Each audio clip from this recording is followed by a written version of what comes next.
So it's setting up, it takes another few seconds, and then we are live.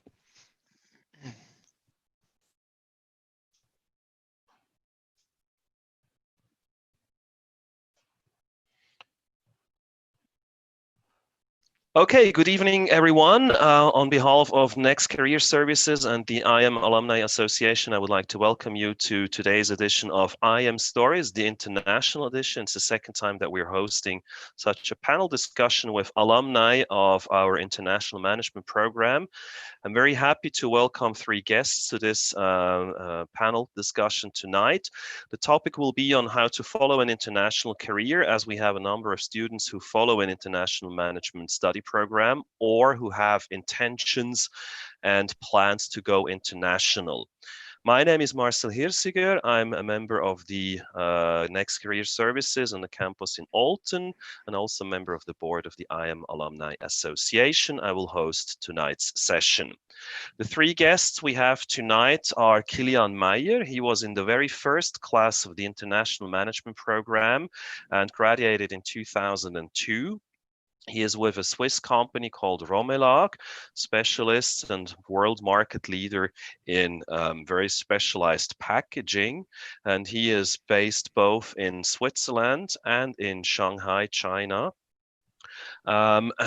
We have Ezin Cengiz, who graduated in 2009. Sorry, that's not 2002. 2009, she is with Pernod Ricard. You might know the company as you have drunk some of their alcohol in one of your student parties, I assume. And she moved to Paris a while ago as HR digital transformation change leader, responsible for digital transformation projects with Pernod Ricard. And we have Johnny Ha from Bibus Metals Group. He graduated in 2016 and he is now based in Ho Chi Minh City in Vietnam as the business development manager for the ASEAN region and South Korea for this metal trading and metal work group. We have a fourth guest, which is not on the list as we were not sure whether he could make it or not. So I will add you to the list, Alexandra. I hope it's going to work. We have Alexander Haveli on the list as well, who graduated this summer, and he is now in the UK at Warwick Business School and doing a master program in the United Kingdom. The panel discussion will focus on the histories and the experiences of the four panelists. If you have questions, we will find the time towards the end of the session. You can use the chat function to post your questions, or you add your comment on YouTube if you have questions. So that's the introduction. I'm very happy to welcome here to the presentation and to discussion. How do you become international? Kilian, with 18 years back for your studies when you graduated, when was the moment when you decided to become international, to start an international career? No, I think this was back in 1992 when I did my apprentice in a travel agency. And I was always used to travel globally. And so traveling was always my motivation, which then also finally then led into my focus when looking for a job after graduation in 2002. Mm-hmm. At that time, it was not so easy to promote yourself with an IM graduate, because at that time you have to imagine it was largely not known in the market that the Betriebsökonomie Studium can also be done in English. So that's why I need to convince quite many companies that of what I have done, and until I got to the company where I still work today for 17 years now. Mm-hmm. And I think my former boss was quite heavily impressed by the choice I have done to do that study in English. Mm-hmm. as a foreign language, so it's not my mother tongue. And secondly, I think I have also done or I sold myself quite well by Mm-hmm. sharing the experiences I have done by inside China. Mm-hmm. So, and because they were looking for for a new guy who can support them for the Southeast Asian market with a special focus on China. And this is where I came in, and focusing also on traveling amounts up to 40 to 50%. And that's when I knew, okay, if I can get that job, so this allows me to travel again, and also in the machinery industry, which I always love to. So, and it was a perfect match. But it took me a while, almost 1 year, until I found that job. Aisin, you started with Pernod Ricard in Switzerland, as far as I remember, and all of a sudden you told us, I got a job offer from Paris and I think I'm going to move there. When did you decide to become international? Actually, when I started to study IM, before I started, I made a very conscious decision that me picking IM was really kind of like the segue to become international. I've always worked in big multinationals. Joining Pernod Ricard, I think I never thought that I would. And I remember me saying, and if hell no, will I go to Paris? And then I ended up here. So I think the decision was made when I started to study IM. Having a very international background myself, being born in Switzerland, having that opportunity, studying in English was for me kind of like opening. And then the way I landed in Paris really was, I'm going to be honest, more luck than planned. So I think I was at the right time with the right mindset, and the opportunity came along. And yeah, this is how I ended up being in Paris, to be honest. Nothing planned per se.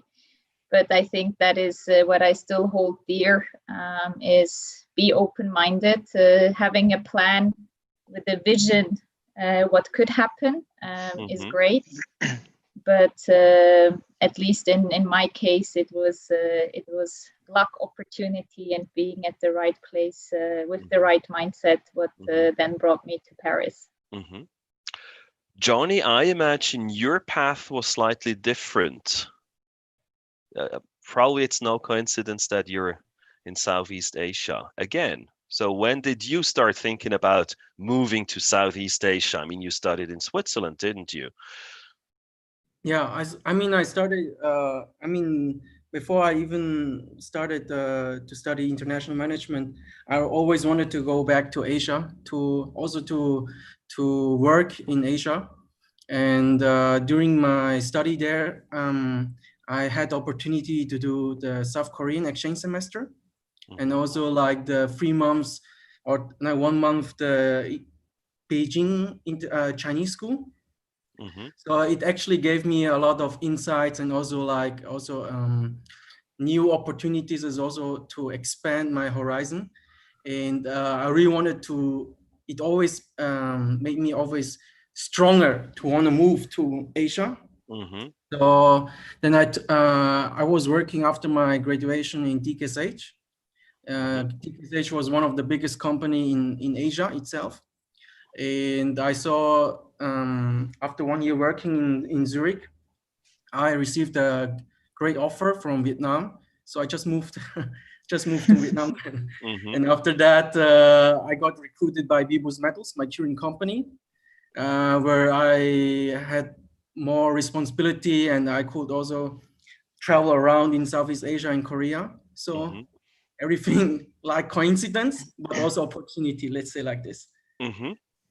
Okay, Alexander, you have chosen a different way in terms of internationality. You graduated this summer. Now you're in the UK doing your master program in the UK.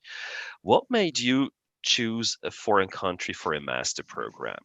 There are plenty of universities in Switzerland as well. That is a very good question, and something that I dealt with, I think, since the beginning of my studies. I think it was always on my head to do a master's degree. What led me to a master's degree initially, specifically at university, was that I wanted to be engaged more in research. And obviously, the University of Applied Science is more applied sciences, as it says. And I was definitely also interested in research, and I didn't have the chance yet to really have a look at that. So that's one reason that I went to university. And then why abroad? Well, the UK has a big benefit that the master's degree here only lasts 1 year, whereas Switzerland, specifically if you come from University of Applied Sciences, you sometimes have to do credits of up to 120. So that's quite a lot of credits you have to do until you can actually start your master's degree. Whereas here in the UK, although the entry requirements are quite high, you can basically start without that. And so that was the reason why I chose UK primarily. And also, of course, because my program is very specific, it doesn't really exist in Switzerland. It's combination sort of information technology and business innovation. And so, that then led me to look for universities that would offer that. And UK was the only place that really had this. And Warwick Business School aligned best with my interests. So that was the guiding decision. And how difficult was it as a former Swiss student to apply for a master program abroad?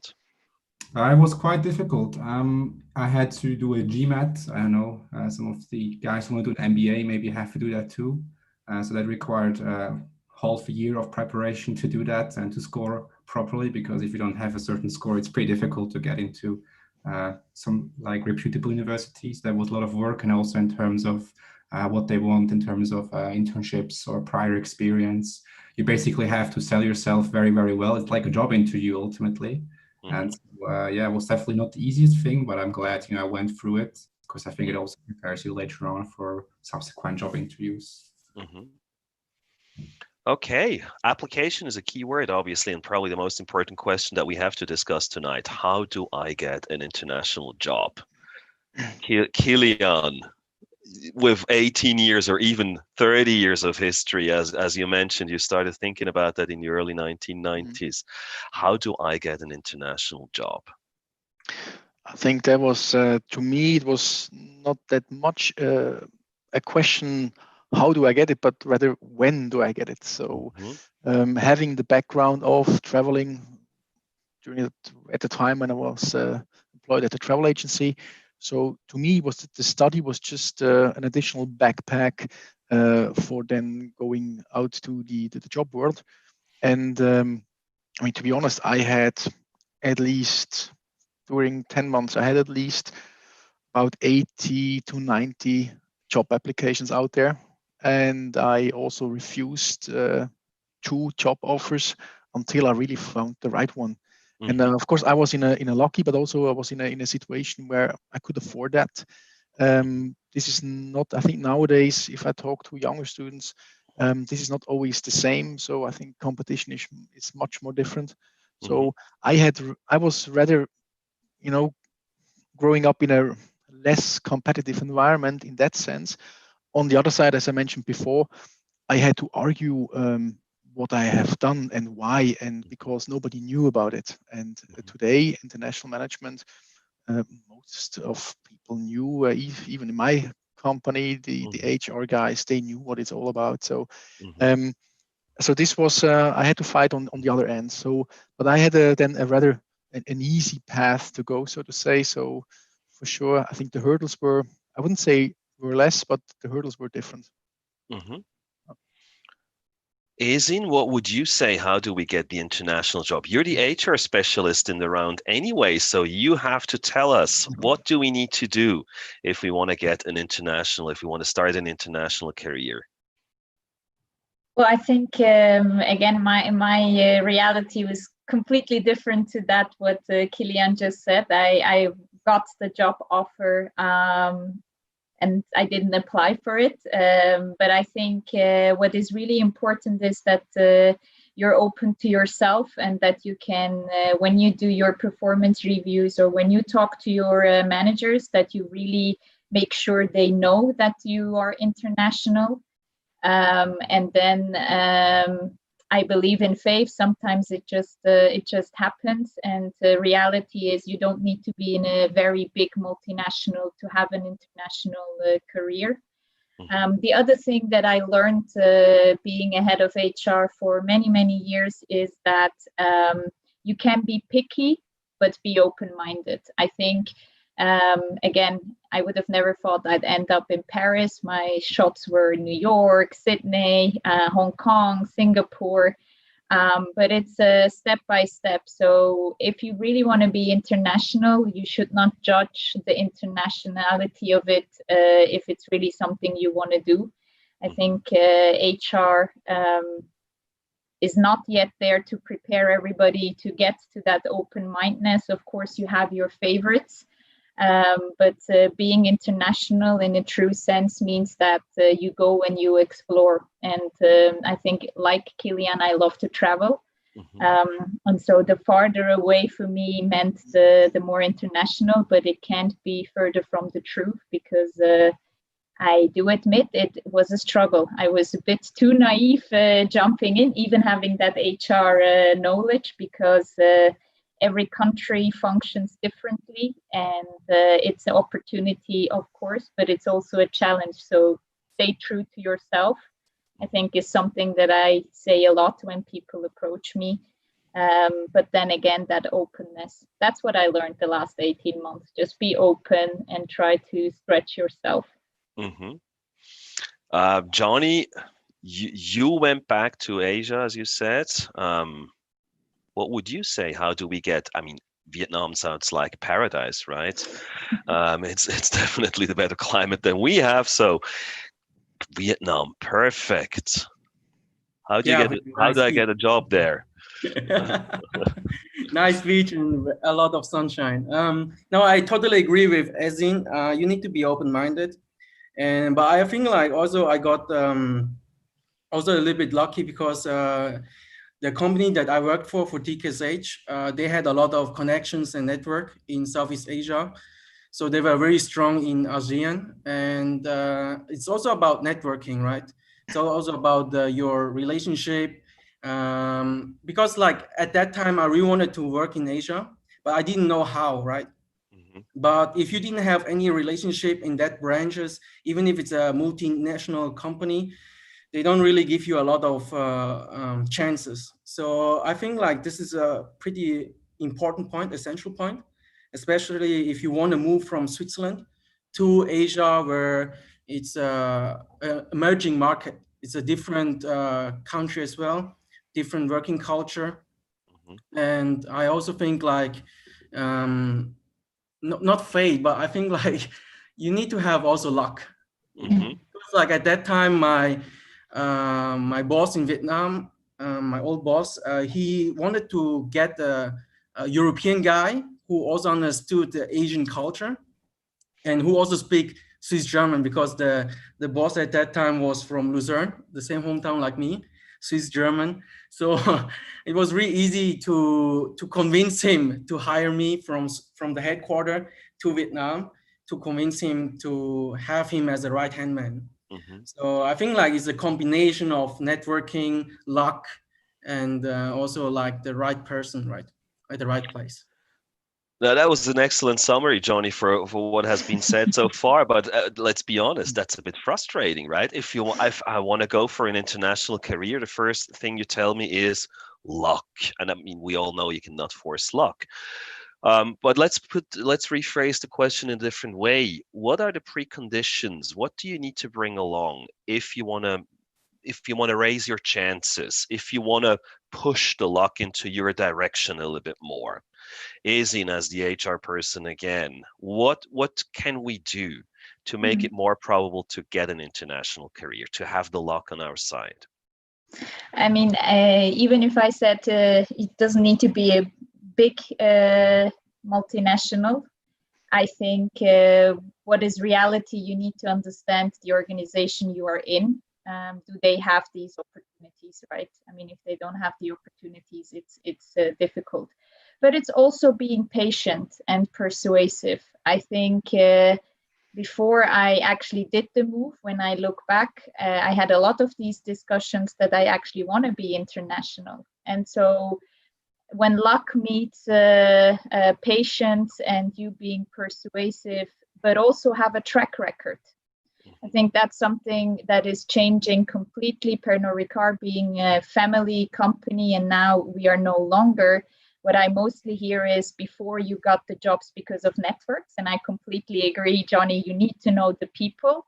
But today, you also need to have a track record. And I think for me, the kind of the jumping board were international projects, where more people outside of my Swiss environment could see how good I am in what I do and how much passion I have. So patience. I think when I left IM, I thought like, okay, now within 2 years, I'm going to be international. And if you have that luck, great. But I have to admit, I am happy that I have the experience that I have. Going to Paris at 36 was a different experience, I think, than I would have had at 26.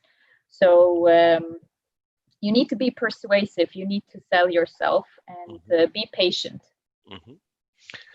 Kilian, you work for a company which at first sight does not sound like a multinational company, right? I mean, Pernod Ricard, yes, we all know it. You get their products all over the world almost, but Romelach, never heard of. Swiss company, small company at first sight. What's the role of smaller companies for internationalization? It's typically a niche market with a niche product. So where we are in, and we are in there for, I think, with the same product. If I look at the product life cycle, this doesn't suit to our company. We have the same product for more than 50 years. Of course, we develop it constantly, but it's one core technology. And this is really, it's niche is one thing. And the second thing is the market we serve. It's the pharmaceutical market. And so this is quite, it follows completely different patterns as I have learned when I was in school. Yeah, this is for sure. This makes a huge difference. But even though you're rather, as you said, in a niche market, you're a rather small company compared to other multinationals, you offer international jobs, obviously, as you're working in 2 countries at least. Yes, we do. I quickly would like to build a bridge again to Aisin. What she said, I fully agree and fully sign that you have to be open and patient. What comes on top of that with us is that you need a very specific track record. You need some technical know-how and some experiences in order to get to acquaint yourself quite fast in this industry. Otherwise, you are off the track quite fast. So that's why also, so besides your open mind, besides your patience, you need to have a certain basic technical understanding for this niche technology. So this is for sure. When I hire new employees in China or also here in Switzerland, then it's really, we are looking for these kind of skills. What kind of background is there? So trace record for sure is, we weight that quite heavy. I just want to remind the audience that you can always post questions. We have received a few questions already and we'll come back to them in a second. So if you want to ask anything to the 4 panelists, feel free to post your question in the chat or in the YouTube comment function. Alexander, you try to push the luck on your side by going abroad for your master's degree already to build up the track record. What's your intention with that long-term international career? Well, that's a very good question and obviously quite foresighted as well. Well, obviously for me, why I chose it, as I already have laid out, was because, for me, it was very important to get knowledge of that field. I was also looking into research. And so, yeah, it's for me, first of all, really about, developing the knowledge I need to be good at that field right now. It's completely different to what I studied in my undergraduate degree, which was international management. Now it's heavily focused on information systems and digital innovation, because that's what really interests me. I found it out during my undergraduate studies, and now I'm able to really pursue what I really like.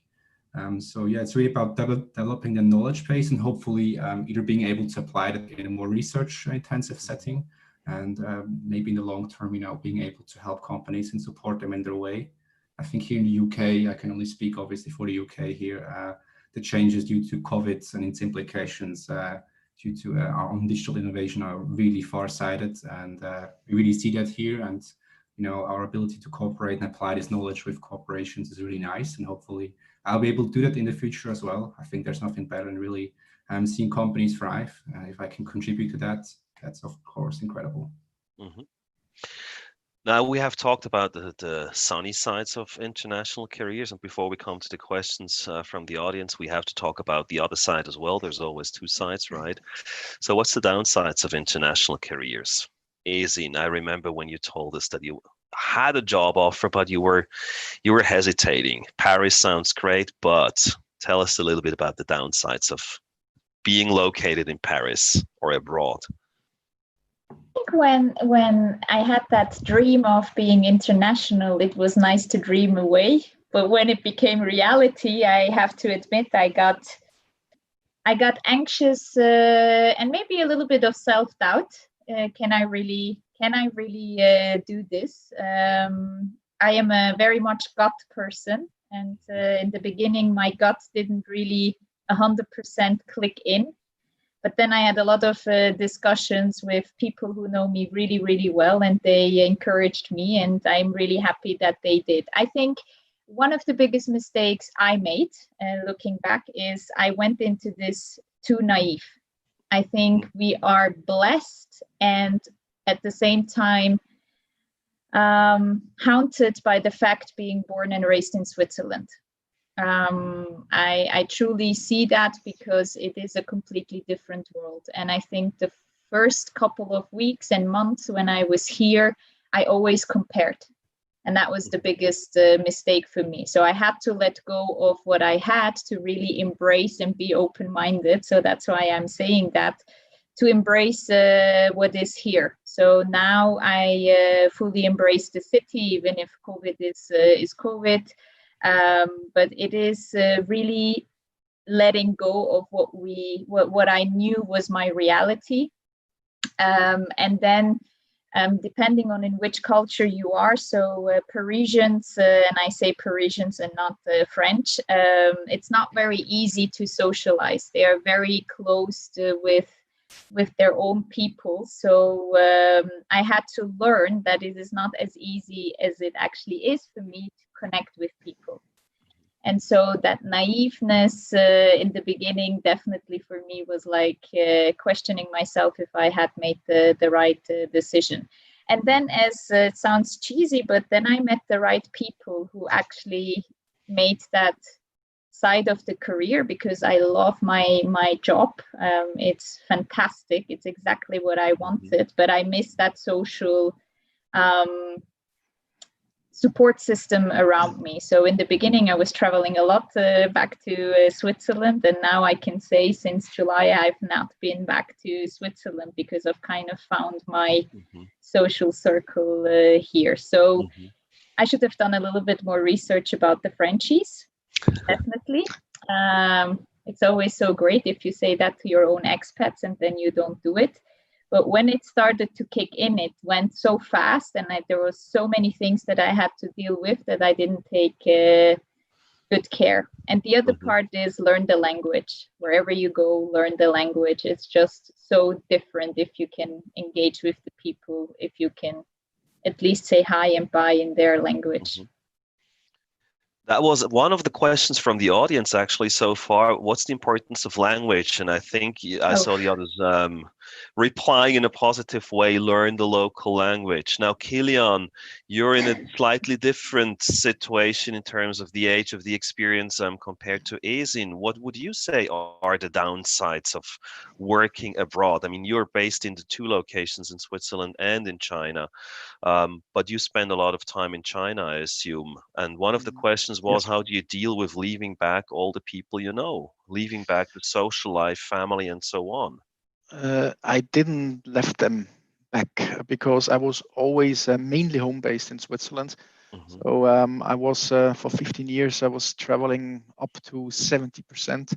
I was out of Switzerland, abroad, mainly then in China. But I always came back. So I have my family here, my wife is living here. But this is also, to me, a little bit, or was a little bit the downside, which I also maybe also was a little bit naive. It just caught me the last couple of years. And fortunately, I could now change positions within the company so that I have to travel less. Mhm. It's also from an ecological point of view, but also, of course, maybe it's the age, but traveling less means I have more time back home now. And then I'm more Swiss orientated meanwhile than towards abroad, even though I still have to travel, which is now not possible. There are other means of how to communicate to your employees, to the customers, and so on. But it's not so easy under the current situation. But we manage that. We find new ways and new approaches.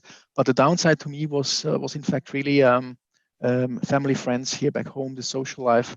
And I also agree with Aisin. I think we are all blessed to be born and raised here in Switzerland. Since I had the chance always to return back to Switzerland, so it was maybe to me not so obvious that that I go into a direction that I miss it. This only came 2 or 3 years ago, and now I'm happy that I could reduce my traveling amount anyway. So, but still, my main focus is international. And I think meanwhile everyone learned due to the COVID situation. Everybody learned that there are by far other good means of communication. So you don't necessarily have to be everywhere in the world physically. And this one thing. And the other thing is also what Aisin mentioned before is understanding the local culture. And for the local culture, to me, there is food, there is language, there is everything which makes the local people then what they are. And this is also, especially in Southeast Asia, this is truly important to have a common understanding of how they live, how they work, and so on. So this is for sure something also which plays a very big role, to be open to that.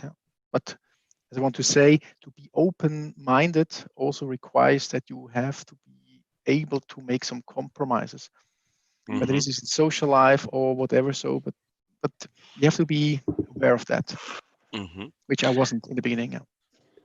We're receiving more and more questions, so it seems that your comments make people think. That's excellent. One of the questions that was asked, maybe Johnny, you have a perspective on that. You went to a country which you got to know during the exchange semester, as far as I understood. How important was it for you to go to a country that you already knew? So not completely new territory, you knew it. How important was that? I think like even if as a tourist as well, I think like it's important to first get. I think it's quite important because if you don't get in touch with that country, sometimes like you get a shock, maybe a cultural shock, and then you easily give up also as well on your international career. It always depends on your open-mindedness. But I think like if you know that country as well, like even as a tourist, is quite an essential factor, which can be crucial in applying as in following on the international career. That's what I would say. Now, Alexander, you went to the UK. How much did you know about Warwick before you went there? How much did you have to learn when you arrived there? Well, I have to be honest, I didn't know that much about the UK before I applied here. I just knew that international experience definitely counted a lot. I think when you apply, obviously I'm speaking out to people who want to apply for a master's degree, you can really see how the classes are like mixed. And so I knew there was going to be like 70% Asian students. And so me having spent my exchange semester in Thailand and having worked also in international students project of the FHNW, that definitely helped me a lot. Also to settle in right now in here, because I was already sort of like acquainted with their cultures, and I specifically like in teamwork, you know how to deal with certain cultures. And I think if you haven't had this experience, it might prove to be more difficult for you.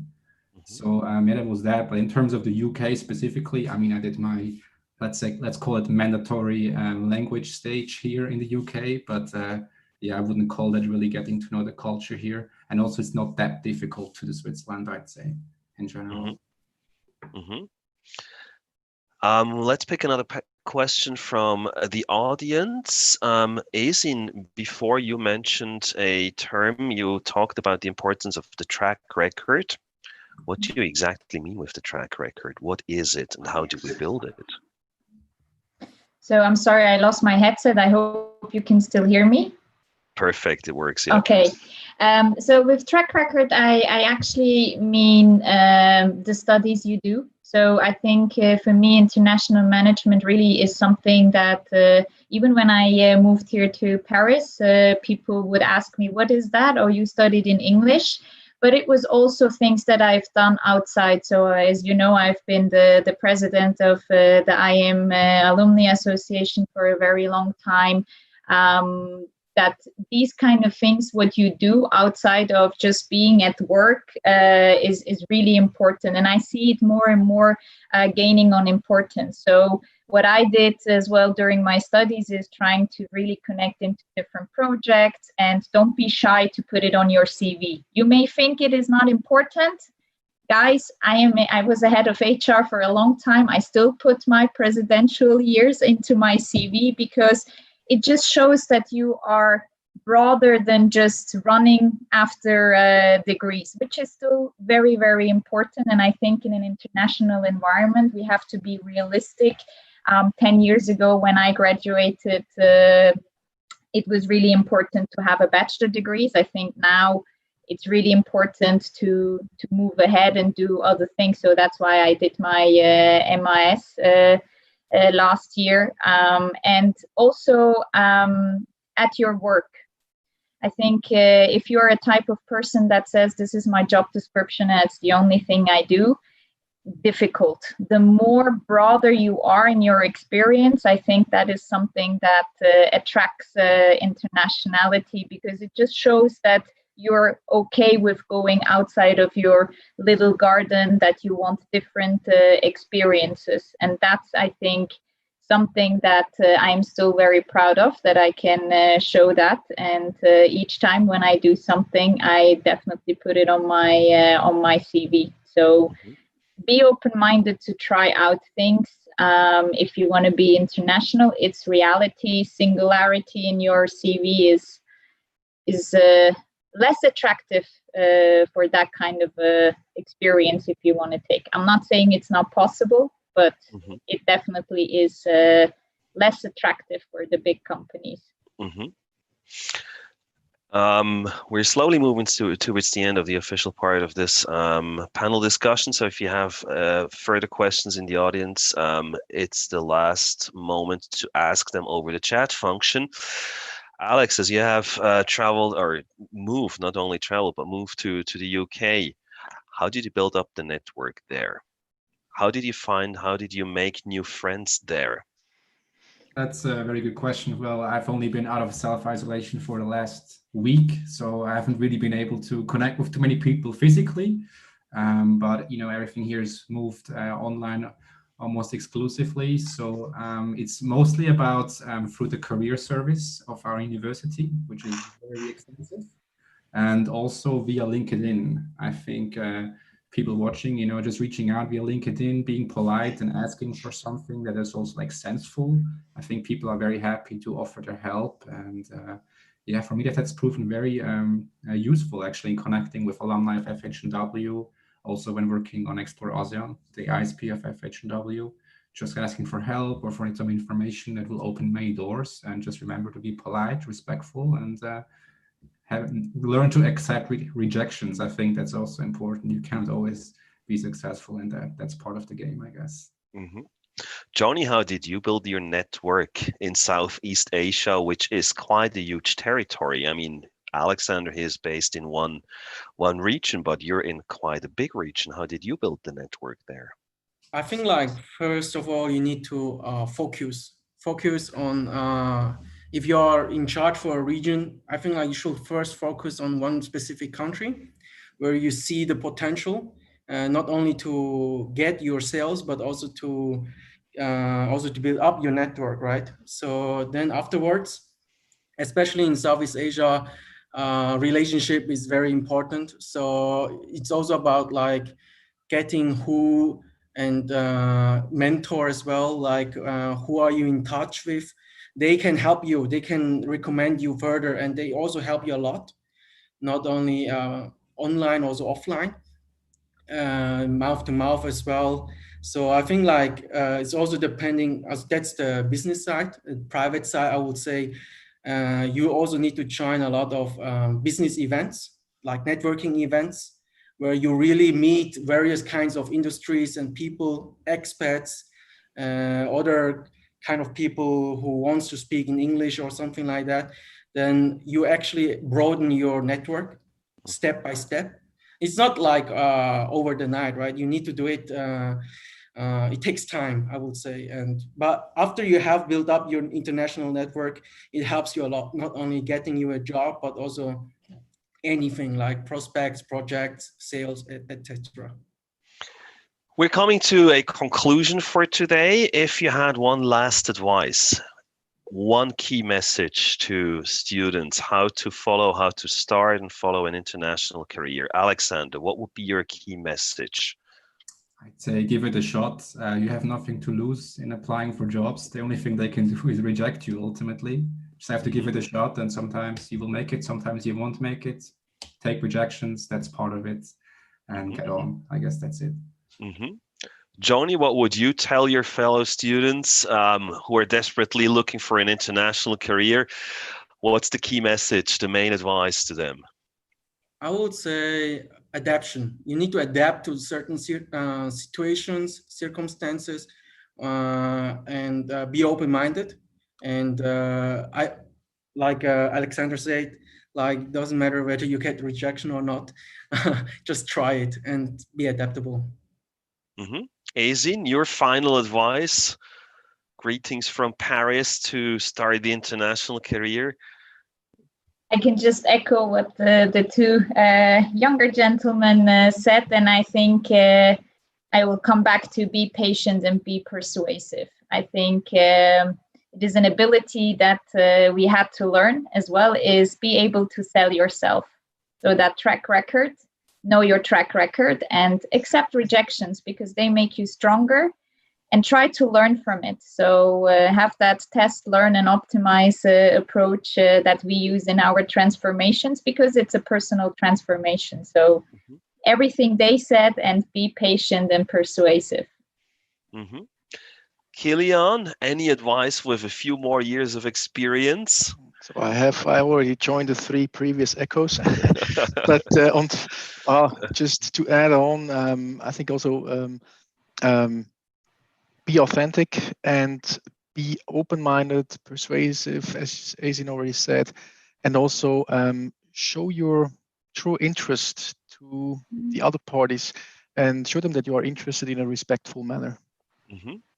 Okay, we're coming to an end for today's discussion. I would like to thank the 4 panelists, Kilian, Azin, Joni, and Alexander, for having joined us from various locations around the globe, actually. Kilian and I are the only ones sitting in Switzerland so far. Thank you very much for your time and for sharing your experience.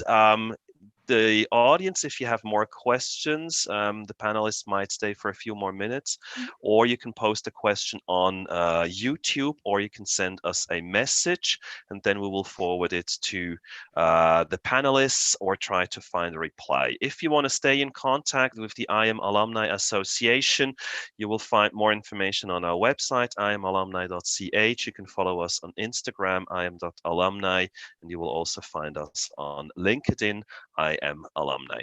Thank you very much for today, and we wish you a great evening and hope you will enjoy the continuation of this long night of career, which will extend throughout Friday.